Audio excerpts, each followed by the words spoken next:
Halo semuanya, selamat datang di WTK Review. Bagaimana kabarnya? Aku harap kalian semua baik-baik saja. Pada kesempatan kali ini, kita akan melanjutkan part kedua dari film Manatsu no Shonen. Dan pada part kali ini, kita akan melanjutkan petualangan Tiga Semprul. Baiklah, tanpa banyak ngomong di awal, langsung saja kita masuk ke ceritanya.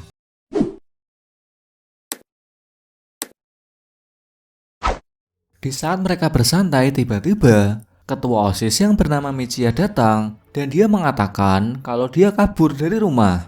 Satoru pun bingung kenapa markas rahasia mereka gampang ditemukan. Dan ternyata itu semua karena papan petunjuk jalan yang dipasang Sanpai.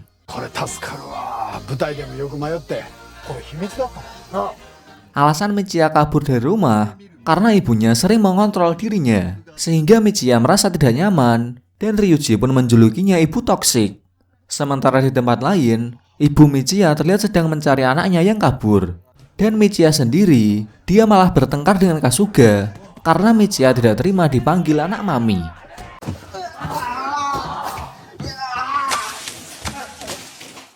Untungnya Sanpai melerai mereka dengan menyiramkan air. Karena hal itu pikiran mereka kembali dingin. Dan Michiya bilang kalau dia kelupaan sebuah tablet yang di dalamnya terdapat sebuah kumpulan soal yang bernama buku jenius. Buku jenius sendiri dibuat oleh sekolah favorit bernama SMA Keimei. Dan di buku jenius itu terdapat kumpulan latihan-latihan soal agar bisa masuk universitas dengan mudah. Keesokan harinya, Saizen yang tidak boleh dijenguk terlihat sudah keluar dari rumah sakit dan dia dijaga dengan ketat. Entah apa alasannya dia dijaga seperti itu. Sedangkan di sisi lain, terlihat ibu Michiya masih mencari anaknya hingga dia mendapat pesan dari Michiya untuk jangan mencarinya. Sepulang sekolah, Kasuga kembali ke rumahnya dan ternyata di sana dia juga memiliki buku jenius. Sedangkan di markas, terlihat Michiya sedang membantu Satoru belajar.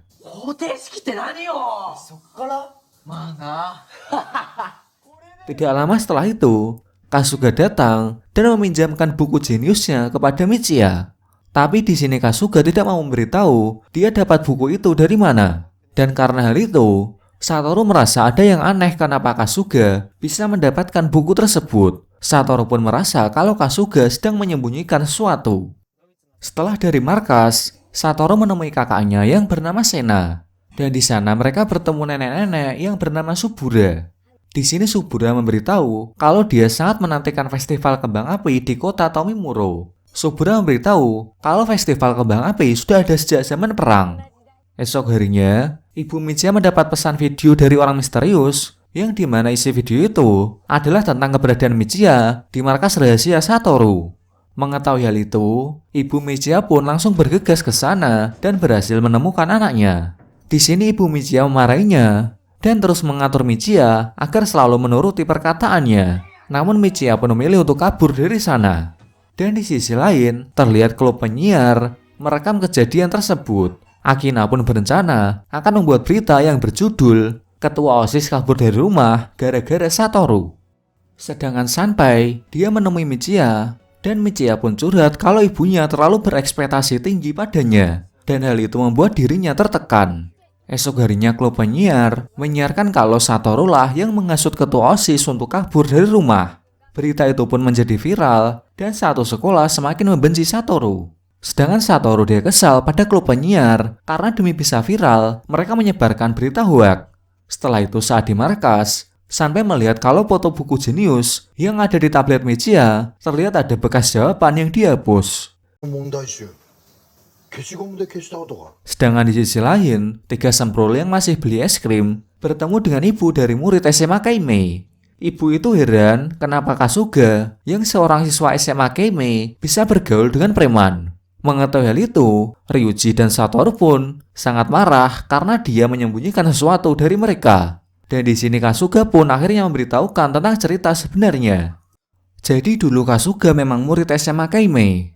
Tapi saat ujian, dia diminta temannya untuk memberikan contekan. Kasuga pun ketahuan dan temannya itu yang merupakan anak komite sekolah malah membela diri. Para guru pun lebih percaya anak komite sekolah. Dan karena insiden itu, Kasuga pun dikeluarkan dari SMA Keimei. Inilah alasannya kenapa Kasuga selalu mendukung Satoru untuk mencari tahu kebenaran tentang penyebab Seizen yang mencoba bunuh diri. Karena dia tidak ingin orang lain mengalami fitnah seperti dirinya dulu. Mendengar itu, Satoru pun meminta maaf kepada Kasuga. Sedangkan di sisi lain, Ibu Michiya terlihat meminjam buku jenius milik orang tua dari murid SMA Kime. Setelah dari sana, Ibu Michiya bertemu dengan Senpei, dan mereka pun mengunjungi bar milik ibu kantin sekolah. Di sana Ibu Michiya bercerita kalau dia sudah berusaha sangat keras agar Michiya menjadi yang terbaik.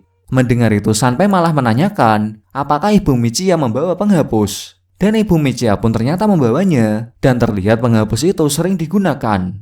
Senpei pun menyadari kalau Ibu Michiya adalah ibu yang terbaik.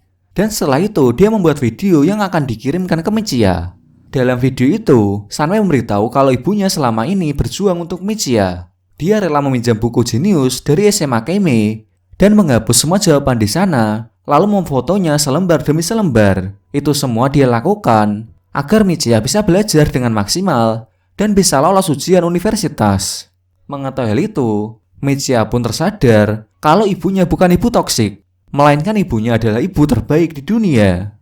Keesokan harinya, Yamada memberikan kabar bahwa festival kembang api di kota Tomimuro dibatalkan. Para warga pun juga sangat kecewa karena itu adalah festival setahun sekali.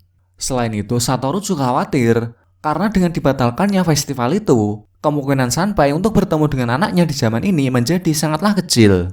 Tapi Senpei tidak menyerah karena dia juga yakin bahwa anaknya masih hidup di zaman ini. Di sini Senpei marah karena festival itu dibatalkan, tapi dia memanfaatkan kemarahan itu untuk menggambar kartu roh, yang dimana kartu itu akan dijual di kantin sekolah.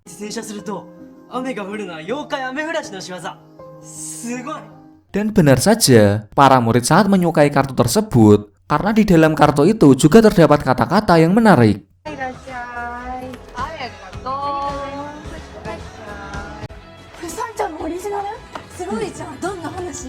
Sementara itu, terlihat kalau ada siswi yang bernama Ayaka suka dengan Kasuga. Tapi di sini Kasuga tidak ada perasaan padanya. Dan Ryuji yang melihat hal itu memilih untuk pergi karena tidak mau mengganggu mereka berdua. Tidak lama setelah itu, ayahnya Kasuga memanggilnya dan dia meminta Kasuga untuk menemani ibu tirinya yang sedang hamil karena dia akan pergi kerja di luar kota. Akan tetapi di sini Kasuga terlihat marah dan tidak mau. Di sini kita diberitahu bahwa ibu kandungnya Kasuga sudah meninggal. Kasuga yang sedang galau, dia bertanya pada Senpei tentang apa itu keluarga. Dan Senpei pun menjawab, keluarga adalah hal yang sangat membebani. Meskipun terpisah sebagaimanapun, keluarga tidak bisa dilupakan sedikit pun. Sementara itu di rumah Satoru, Sena memberitahu Satoru dan Michiya kalau ada keanehan pada Seizen, dan Sena pun menduga kalau Seizen bisa berjalan sendiri tanpa kursi roda.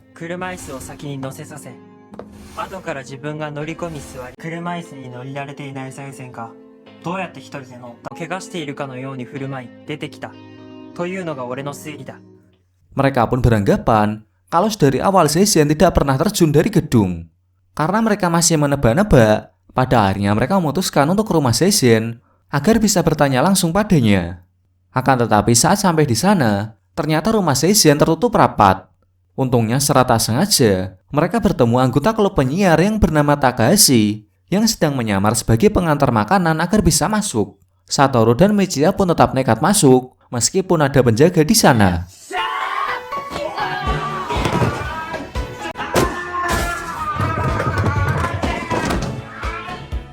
Awalnya Satoru dan Takahashi berhasil sampai di kamar Seizen.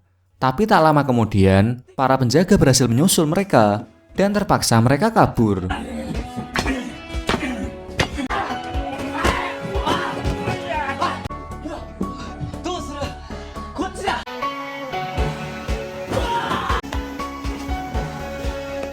Saat sampai di markas, Michiya berhasil memfoto penjaga itu, dan Satoru menyadari kalau penjaga itu adalah preman yang pernah ditemuinya tempo hari saat bersama Seizen. Sedangkan di sisi lain, Takahashi melaporkannya pada Akina, dan Akina pun yakin berita tentang Seizen akan menjadi berita besar. Takahashi memberitahu kalau HP-nya saat merekam dihancurkan oleh penjaga Seizen, tapi saat itu dia masih menyimpan kamera tersembunyi di tasnya, dan ini hasil rekamannya. Akina pun kecewa melihat rekaman tersebut. Di tempat lain, saat Ayaka main ke rumah Kasuga, di sana dia malah bertemu dengan ibu tirinya Kasuga. Ayaka pun baru mengetahui kalau Kasuga punya ibu tiri dan ibu kandungnya sudah meninggal. Setelah berbincang-bincang, ibu tiri Kasuga memberitahu kalau sebelum ibu kandung Kasuga meninggal, dia memberinya sebuah buku tentang kebiasaan Kasuga dan makanan kesukaan Kasuga. Dia pun mengajak Ayaka untuk membuat makanan favorit Kasuga berdasarkan resep buku tersebut. Akan tetapi tidak lama kemudian, tiba-tiba ibu tiri Kasuga akan melahirkan. Ayaka yang panik langsung menelpon Kasuga. Akan tetapi Kasuga tidak mengangkatnya. Dan Ayaka memberikan sebuah pesan berisi foto, yaitu sebuah buku milik ibu kandung Kasuga yang diberikan ke ibu tirinya. Pada akhirnya Kasuga sadar bahwa sebelum ibu kandungnya meninggal, dia mempercayakan Kasuga kepada ibu tirinya dengan ikhlas. Kasuga pun lari dengan kencang untuk membantu ibunya melahirkan. Sementara itu di tempat lain, Saizen diam-diam pergi dari rumah dan Takahashi mengikutinya dari belakang. Sampainya di suatu tempat, tiba-tiba Saizen ternyata bisa berdiri.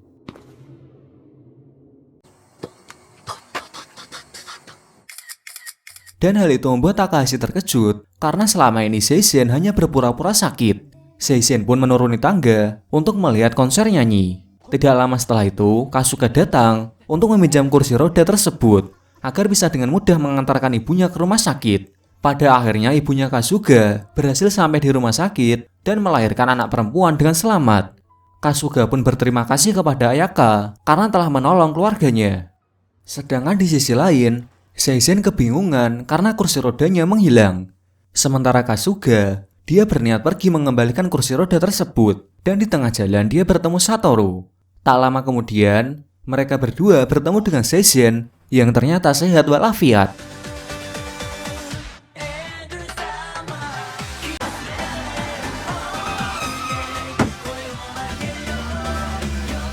Oke, sekian pembahasan video kali ini. Dan di video ini, muncul misteri-misteri kenapa Saizen berpura-pura sakit. Apakah ada sesuatu yang besar di balik hal itu? Kita akan menyaksikannya di part selanjutnya. Baiklah, saya pamit dan sampai bertemu lagi di video selanjutnya.